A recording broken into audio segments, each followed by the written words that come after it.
khususnya dari perspektif lingkungan dan sosial. Karena Pada tahun 2005, proyek Sobat Pesisir Kulon Progo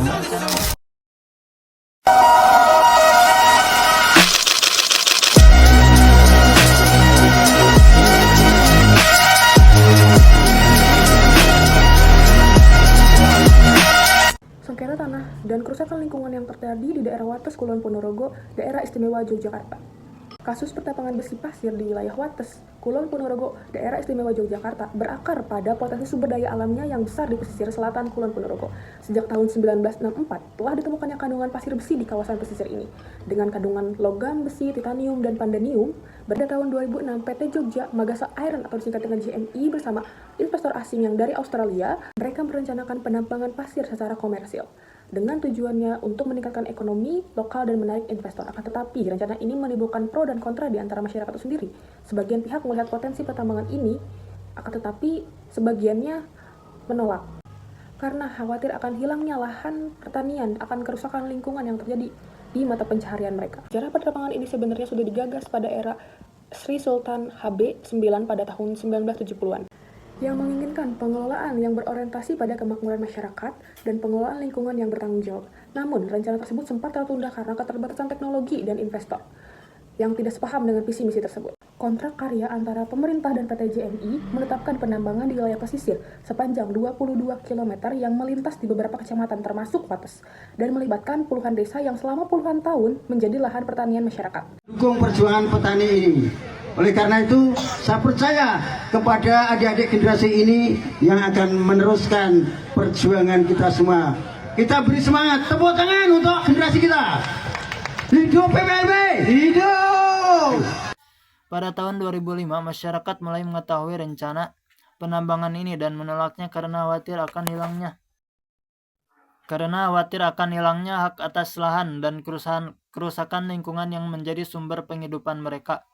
Sejak itu, para petani yang tergabung dalam paguyuban petani lahan pantai termasuk melakukan berbagai penolakan, termasuk unjuk rasa besar di kantor pemerintahan daerah dan DPRD Kulon Progo. Konflik ini tidak hanya bersifat vertikal antara warga dan pemerintah atau perusahaan, tetapi juga bersifat horizontal antar warga lain yang pro dan kontra terhadap penambangan. Air yang tenang, udara bersih, dan lanskap alam yang menyatu sempurna dengan kehidupan lokal. Selain bentrok fisik itu sendiri, konflik ini juga melibatkan sengketa kepemilikan lahan antara pemerintah dan kesultanan yang mengklaim lahan berdasarkan dasar kultural. Sementara masyarakat menuntut pengakuan hak legal atas lahan yang telah mereka garap secara turun-temurun.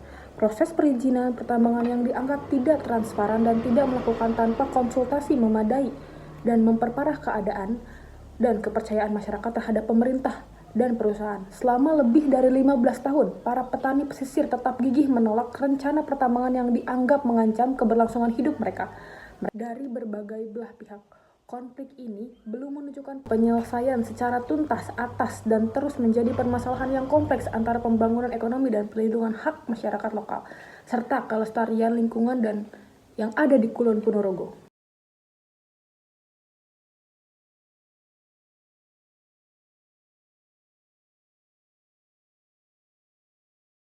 Pertama, pengembangan zona tambang pasir besi ini adalah untuk mendukung program nasional pembangunan industri baja berbasis sumber daya. Berbasis sumber daya lokal, pemerintah pusat dan Kementerian Perindustrian melihat proyek ini sebagai bagian penting dan dalam mengurangi ketergantungan impor besi baja. Lalu karena permintaan dalam negeri sudah melebihi 10 juta ton per tahun, sementara produksi nasional maksimal baru 4-6 juta ton per tahun, sementara produksi Kulon Progo yang sangat baik, termasuk kandungan vanadium dan titanium yang bernilai tinggi, proyek ini diharapkan dapat menjadi sumber bahan baku besi yang strategis bagi industri baja nasional. Selain itu, pengembangan tambang ini juga diharapkan dapat meningkatkan ekonomi lokal Kabupaten Kulon Progo. Lalu melalui penciptaan lapangan kerja dan investasi, serta pengembangan industri hilir seperti peleburan pasir besi menjadi pig iron, pilot land penambangan seluas 20 hektar di desa Karangweni, Wates telah dibangun sebagai tahap awal untuk memperlihatkan proses penambangan dan pengelolaan pasir besi kepada masyarakat dengan kapasitas produksi awal sekitar 20.000 ton per hari, yang nanti akan ditingkatkan hingga 2 juta ton per bulan pada tahun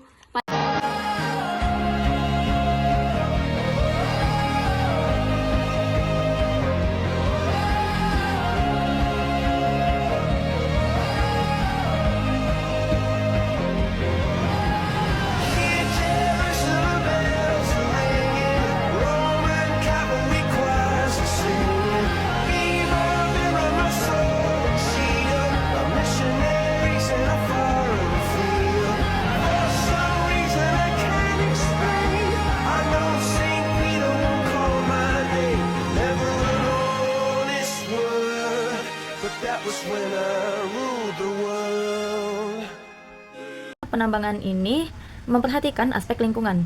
Tapi kalau ditambang terus-menerus selama puluhan tahun, resikonya juga tinggi. Bisa terjadi pencemaran, erosi pantai, dan perubahan ekosistem laut dan darat. Lahan pertanian subur, hasil kerja keras warga yang dulunya tanah tandus juga bisa hilang begitu saja. Selain itu, air tanah juga bisa tercemar dan kualitas lingkungan pesisir juga bisa makin buruk. Padahal itu semua penting banget untuk kehidupan masyarakat.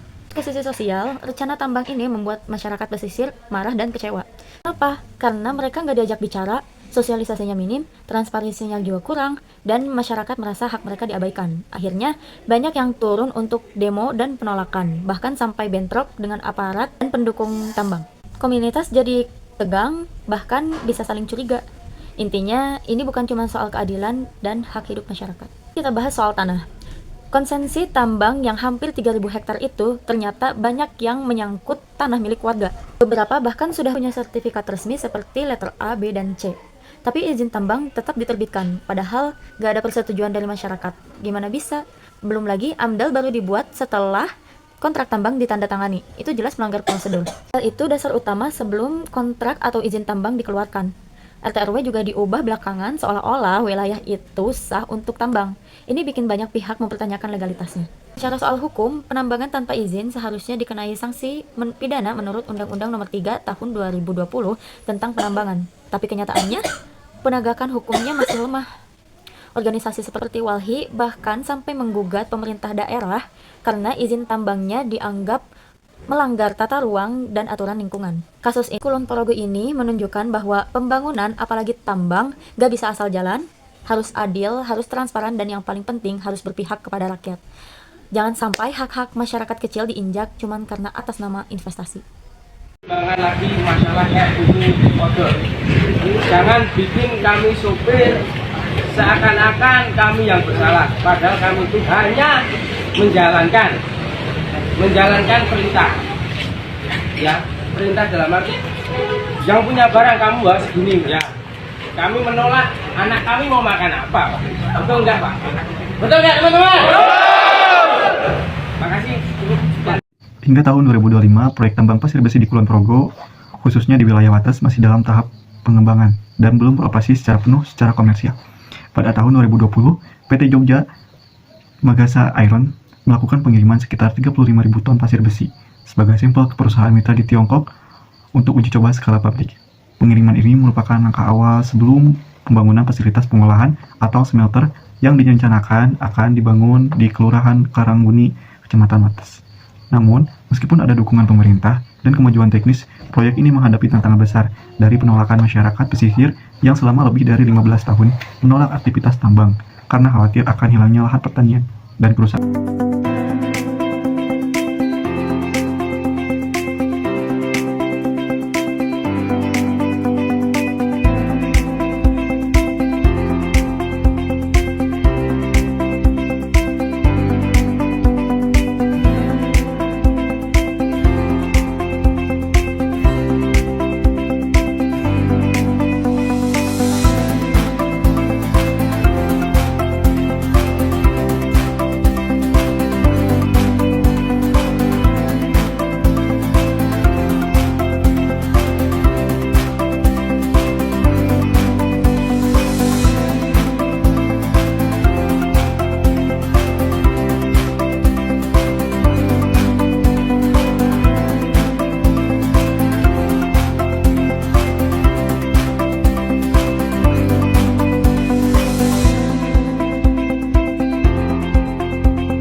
dalam proyek tambang pasir besi di Kulon Progo, khususnya di Wates, harus didasarkan pada prinsip keseimbangan antara pemanfaatan sumber daya alam untuk kemajuan ekonomi dan perlindungan hak-hak masyarakat serta kelestarian lingkungan.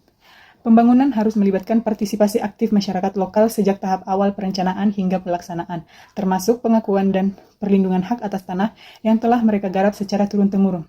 Hal ini penting agar tidak terjadi konflik agraria yang berkepanjangan dan masyarakat merasa memiliki serta mendapatkan manfaat langsung dari proyek tersebut.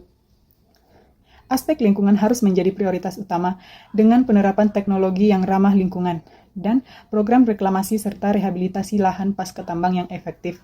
Penelitian dan pengembangan metode reklamasi yang melibatkan lembaga akademik seperti UGM telah dilakukan untuk memastikan bahwa fungsi ekologis lahan dapat dipulihkan dan berkelanjutan ekosistem pesisir tetap terjaga. Proyek ini harus memberikan manfaat ekonomi yang nyata dan merata bagi masyarakat sekitar, seperti penciptaan lapangan kerja, peningkatan pendapatan asli daerah, dan pengembangan industri hilir yang melibatkan tenaga kerja lokal.